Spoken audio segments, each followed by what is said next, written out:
तर मला बरेच DM आले की तू लिप्सला काय लावते, तुझे लिप्स इतके शाईन करतात. तर मी यूज करते लिप ग्लॉस आणि शक्यतो घरी जेव्हा असते तेव्हा मी लिप ग्लॉसच यूज करते आणि जेव्हा फंक्शनमध्ये वगैरे कुठं जायचं असलं तर पहिले लिपस्टिक लावते, नंतर लिप ग्लॉस यूज करते. जर तुम्हाला यूज करायचं असेल तर तुम्ही चांगल्याच क्वालिटीचं यूज करा, कारण त्याने लिप्स खराब झाले नाही पाहिजेत.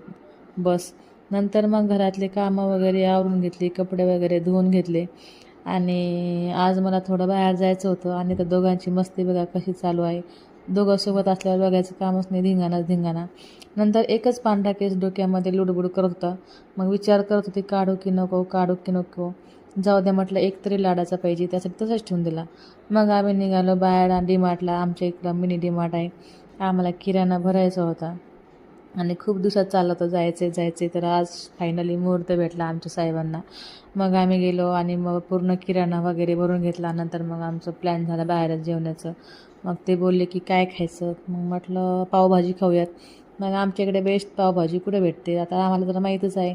मग आम्ही किराणा वगैरे घरी ठेवून दिला आणि दीदीला घेऊन आम्ही निघालो पावभाजी खाण्यासाठी. आणि हे पेट्रोल पंप सध्या तुम्हाला बघ दिसतं का नाही काय माहिती, पण इतकी गर्दी आहे त्याच्यावर.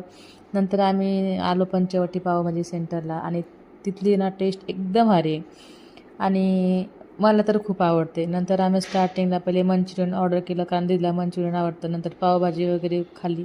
नंतर गेलो आम्ही टेन्स फॅशन मॉलमध्ये. इथे जिथे मागच्या वेळेस खूप गर्दी झाली होती, पण आता काहीच गर्दी नव्हती.